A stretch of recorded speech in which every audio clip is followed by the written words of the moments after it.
I see that at least in Londonderry, New Hampshire, it's 4:30. So I think we are going to jump right in. And again, thank you so much for joining us today. And welcome to ProCon 21 JCC Excellence Showcase. This afternoon's session is Climate Fair from the Addison-Penzak JCC in Los Gatos, California. My name is Kathy Pomer, and I'm the director of the Sheva Center JCC Association of North America. My preferred pronouns, letting people in at the same time. Next, I'll have to chew gum at the same time.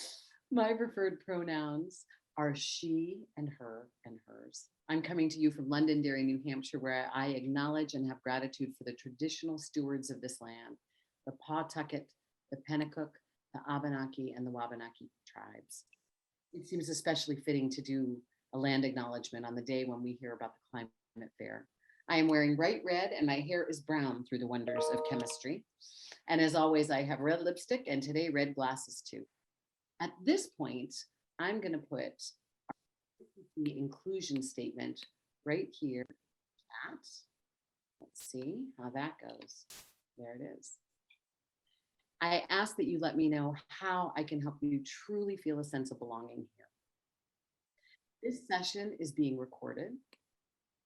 We understand that some people do not wish to be recorded, in which case you may turn off your camera, though we encourage everyone who is comfortable doing so to stay visible so we can all feel like we're all together. We received an outpouring of submissions for Showcase, and while there was limited space at ProCon for presentations, we will share a digital library of all submissions. We will be holding a Q&A at the end of the session. You may choose to hold your questions or drop them in the chat during the presentation. And without further ado, I am delighted to welcome today's presenter, Director of Marketing from the Addison-Penzak JCC, Jenny Green. Take it away, Jenny. Hi, I'm Jenny. I'm from the APJCC, and I'm going to talk to you guys about a program that we did called the Climate Fair. So I'm going to go ahead and share my screen and just get started. So the Addison-Penzak JCC is located in Los Gatos, California, which is a suburb of San Jose, and we're part of an organization called Jewish Silicon Valley. So the Climate Fair is a program we put on in fall 2019, and we chose that time because there was a lot of focus on the climate during that time. We had it in the same month that the UN had a okay, Kathy, we talked about whether I would be able to hear the people coming in or not, and we decided it was a good idea, but now I'm thinking, no, I'm unable to talk and listen to the people coming in at the same time. Not to worry. Okay, thanks. All right, thank you. Okay, so why the Climate Fair? So we had the Climate Fair in fall 2019 to educate the public about the climate crisis and what's being done locally and what they could do, what you can do. We tried to focus on taking action and on the climate crisis being solvable and what people can do to help solve it, rather than focusing too much on the fear, because people tend to get very scared when they think about climate change. And then they tend to either think, well, there's nothing I can do, and just try to, shut down and not think about it. Or sometimes people say, well, this isn't happening, or it's not as bad as they say. So we tried to focus on, this is a solvable crisis, and what can we do so that people would, want to get involved. When and where? September at the JCC, again, a suburb of San Jose in Silicon Valley. So this was our flyer that we had for the event. And then here are some pictures of the event. We held it in our auditorium, and we had various booths, different government organizations, and also local nonprofits. And also because fire and drought are consequences of the climate crisis that's already happening in California, we brought in our local firefighters and local water company as well. And we also had some local politicians come and bring their staffs so that people could, attending the fair, could ask local politicians what they were doing about the crisis. We had activities for children as well. So who did we invite to this climate fair? Or actually, let me first say, let me back up a little and say what the climate fair was. It was basically an information fair. We had informational booths with local government and community organizations available to talk to people about what's being done to fight the climate crisis and to give them information about the climate crisis. And we didn't have any speakers or anything like that. It was a very simple event. It was free. You could just come in, walk around, talk to the people at the different booths. There were informational displays with posters and things, and there were some giveaways. There was a raffle, and that's basically what it was. And we ended up having more than 300 people attend. We had 20 exhibitor booths. We had kids' activities.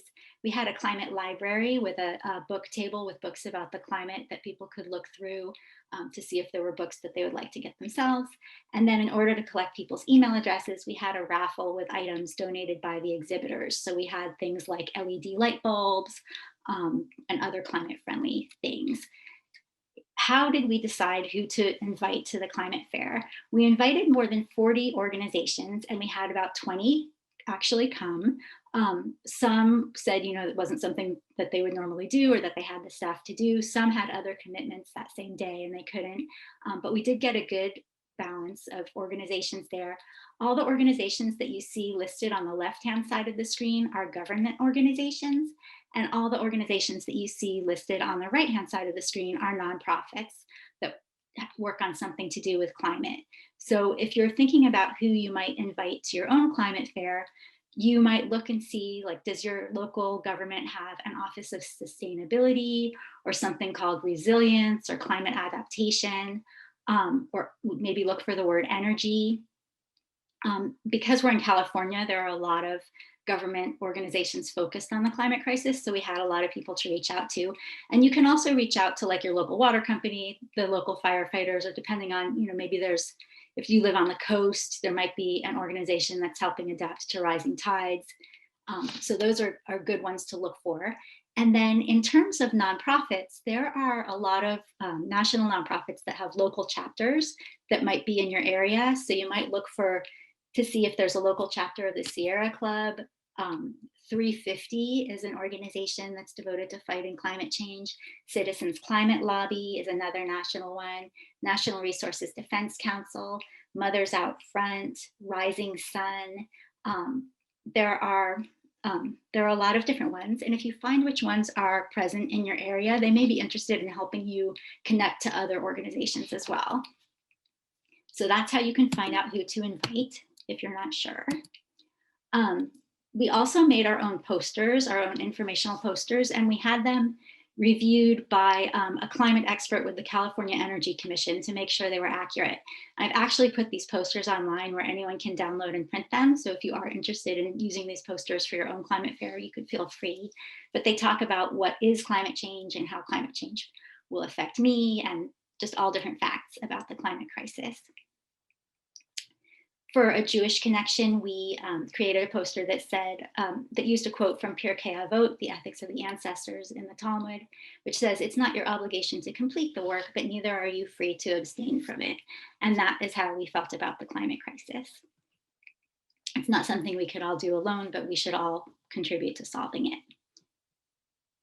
Here's our raffle. Here's the entrance to the climate fair. So how much did it cost to do this? Very little. Our budget was under $600, and it was just organized by one staff member, which was me, and then I was assisted by 3 additional staff on the day of the event. We kept costs down because basically we just had the cost of printing the posters and getting some of the supplies for the kids' projects, but we had a lot of that donated, and we had advertising donated as well. So here's a little more information about the donations. Our regular printer, who prints a lot of things for us, donated 75% of the cost of printing the posters, and he also printed them on a special recyclable material. So it wasn't foam core, he printed them on something else that could actually be recycled afterwards. And he gave us a big discount because it was for the climate fair. Our local weekly newspaper donated a full-page ad. A local garden store donated all the materials for a children's planting activity. So they gave us the plants and the soil and the pots and everything. And then a lot of places donated raffle prizes. We asked everyone who RSVP'd that they were coming to have a booth at the climate fair if they had a prize that they could donate, and some of them did. Whole Foods donated a $100 gift card, and they had told us that if we had asked them a few months in advance, they would have been able to give us something much bigger. So that was good to know for the future. We asked local vegan restaurants, and they donated gift cards for our drawing, and then the prizes from the exhibitors. So we did a lot of press releases, and there was a lot of coverage in the media about the climate crisis around the time that we had the climate fair, because there was a UN conference on climate that same weekend. And also there were huge international youth protests that same week. So NBC Bay Area and CBS San Francisco Bay Area both ran stories. We invited the local newspapers, but did not receive coverage. And I was actually surprised, because usually it's easier to get into the newspaper, but that did not happen. For marketing and outreach, we did 2 email blasts to our entire email list, which is about 11,000 people. And we promoted it on social media and via our Google Ads. We put up flyers around the JCC and at a lot of locations around town. I was very dedicated to this project, so I spent a lot of evenings and weekends in the weeks leading up to the climate fair just putting up flyers in every single possible location. So I did a lot of extra flyering for this event on my own time. And that did seem to bring people in. People were saying, I saw your flyer everywhere. We had posters in the JCC lobby, and that actually brought in some more exhibitors too, because we had the posters up for several weeks before, and members started contacting me saying, I'm a member of this climate group, can we come? And so we got more exhibitors that way.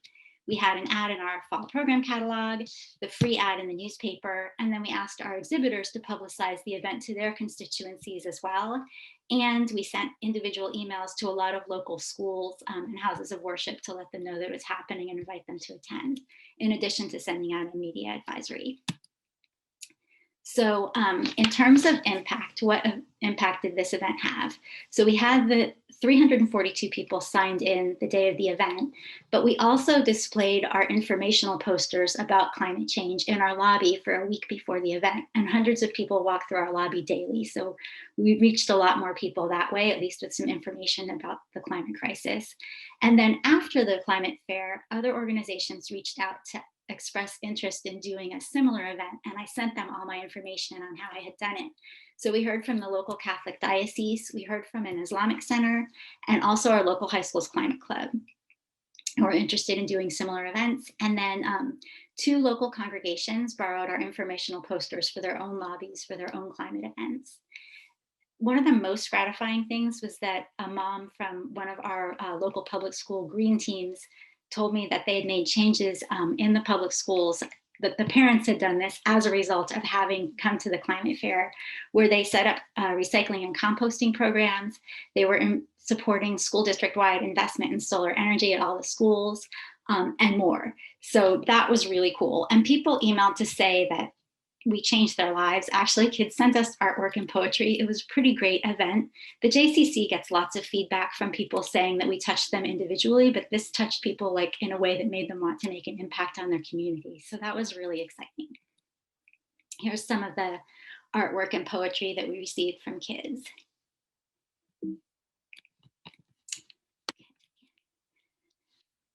So should you have a climate fair? Yes, you should. That is not the question. The question is, how can you not have a climate fair? It's so important. It is possible to solve the climate crisis, but we do need to do it now. The UN tells us that we only have until about 2030 to make significant reductions in our greenhouse gas emissions, and that by 2050, we need to be at net zero greenhouse gas emissions if we are to keep the climate crisis from becoming completely unmanageable and potentially resulting in widespread famine, temperatures that are maybe too high to sustain human life. And as you probably know, it's a really big crisis, but at the same time, it can be solved. And that was the message of the organizations that attended this event, that this actually can be fixed if we have the will to do it. And the JCC can be a really important part of spreading that message. You don't have to be a climate expert yourself to put on an event like this. You guys are program experts and you know how to invite people and put on an event like this, so you can make a huge impact in that way.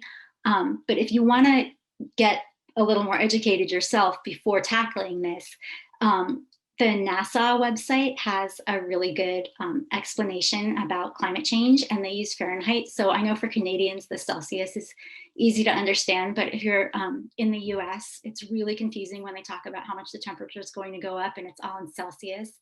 But NASA's website, climate.nasa.gov, uses Fahrenheit. So their explanations are very easy. And then if you are wondering about, what are the solutions, what actions will really make a huge dent in the crisis? There are a lot of websites that talk about it, but one that I found helpful was drawdown.org/solutions. It explains which solutions have the most impact. And then to find out what's happening in your area, your city, county, or state might have an office or department that focuses on climate, the environment, or sustainability, or check with your local environmental nonprofits.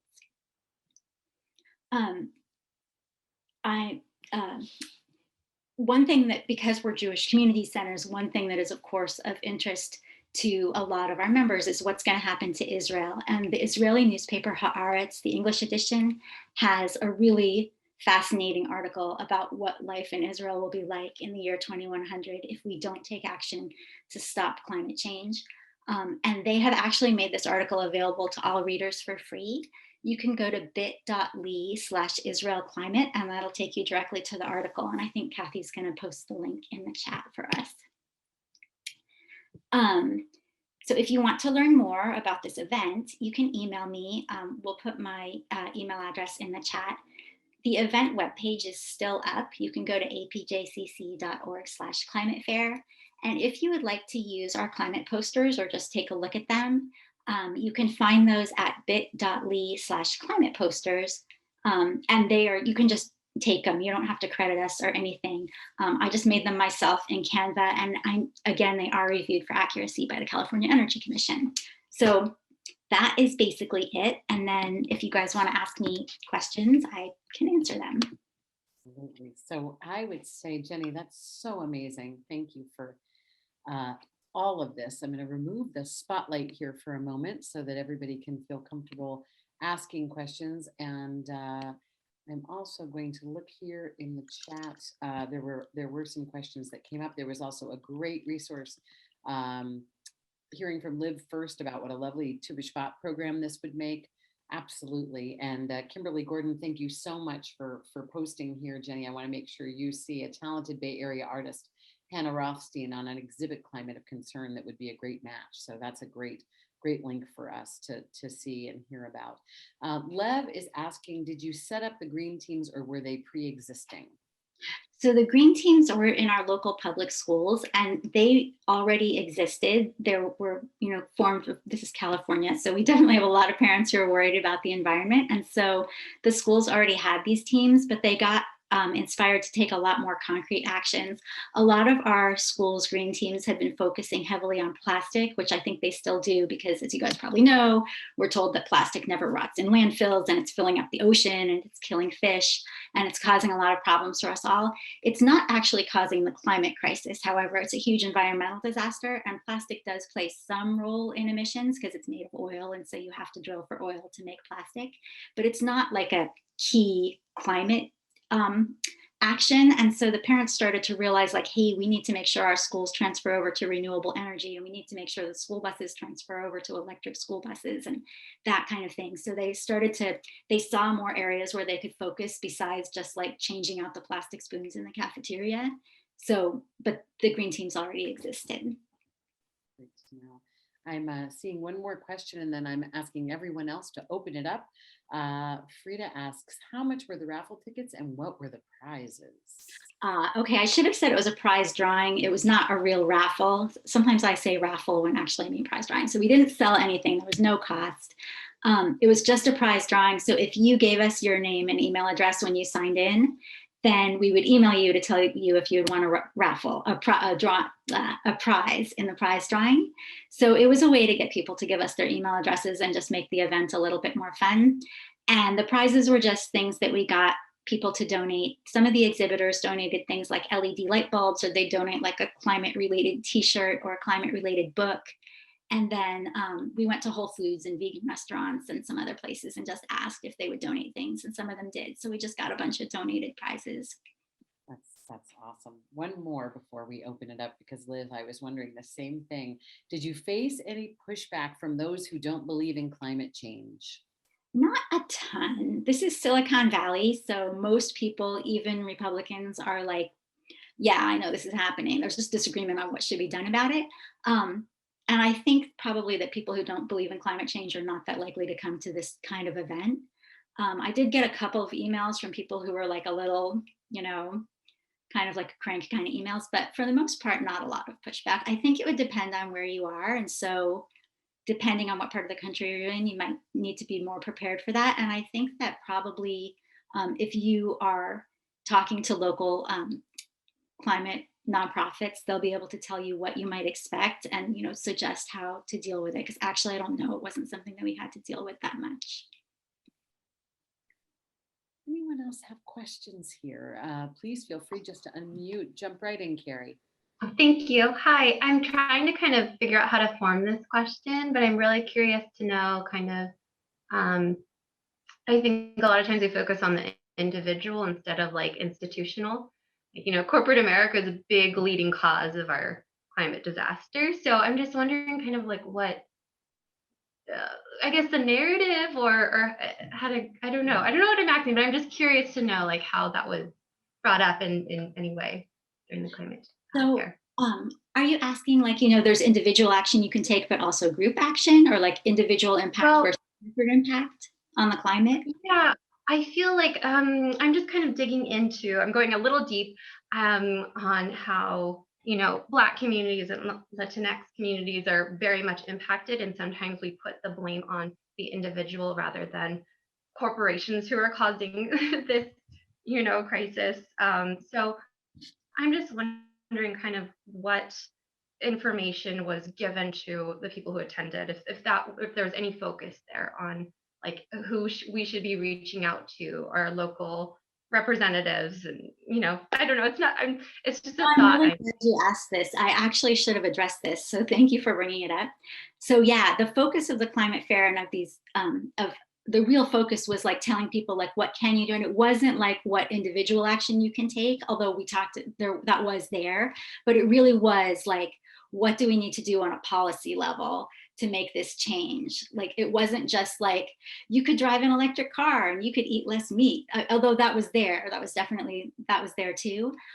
But a lot of the the legislators who were there and the nonprofits who were there were talking about legislative action that could be taken and policy changes that could be made, that will have to be made in order to solve the crisis.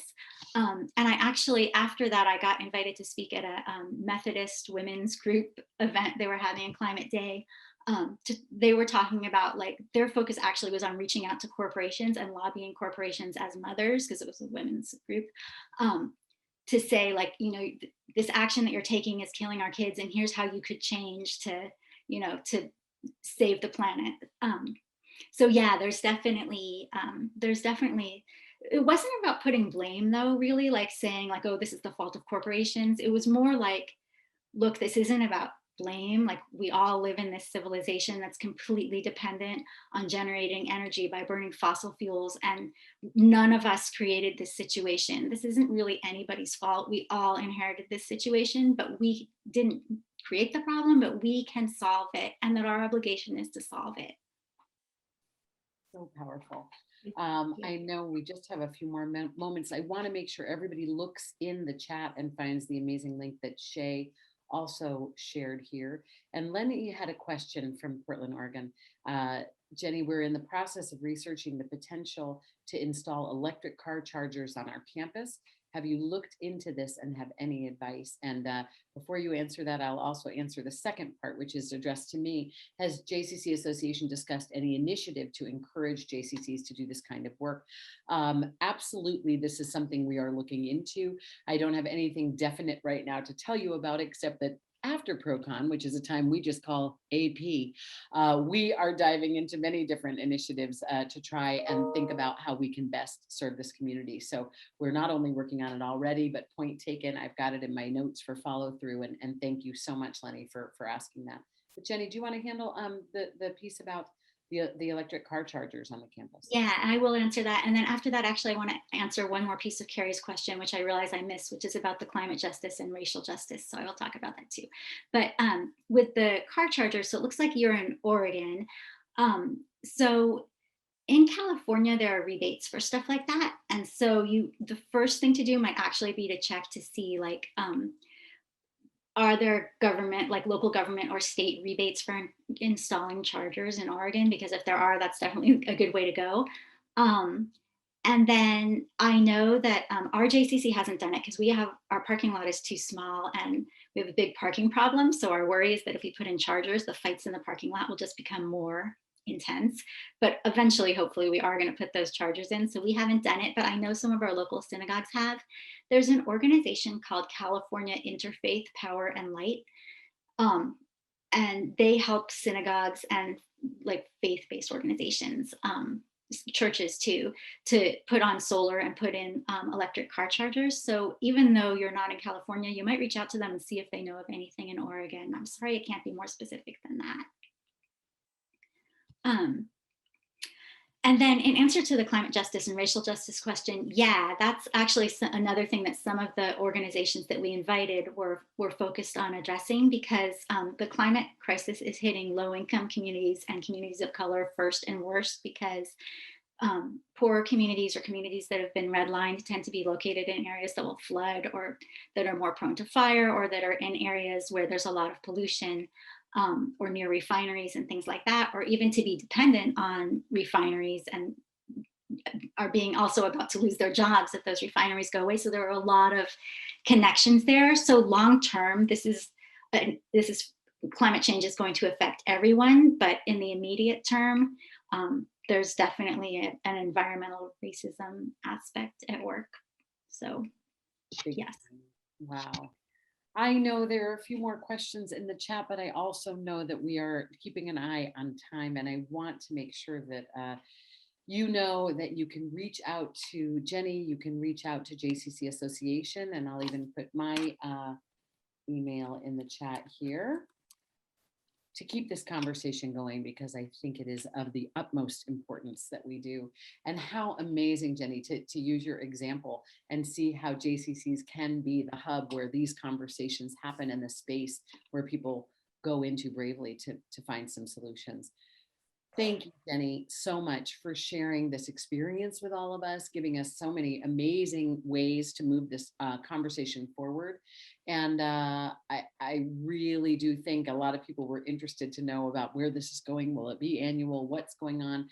This could be a wonderful opportunity for us in our accountability pods that we have at JCC Association to come up with maybe some climate-based accountability pods where folks are really holding each other accountable to action in some of these areas and feeling supported by each other. That might be something really wonderful to do.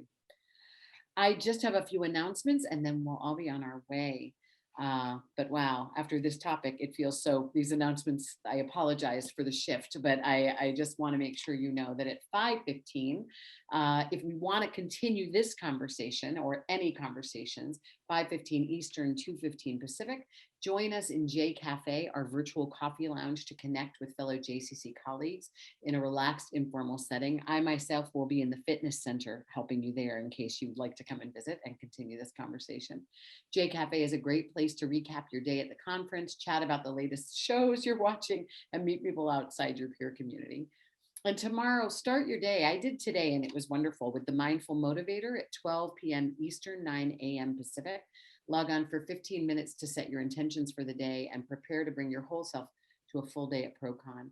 After a brief welcome, you'll be able to choose between mindfulness, so many different opportunities there, including meditation, movement, or goal setting, and then spend 10 minutes doing just that, all brought to you by Les Mills. And once you're in the right frame of mind and body, you'll be all set for the second set of enrichment electives. Find all the topics on Spot Me. Thank all of you for coming. Thank you, Jenny, for bringing this right to us and helping us really figure out how this can work in our own worlds. And please, everyone, take good care. We'll see you soon. Thank you guys for coming. Bye-bye. Bye.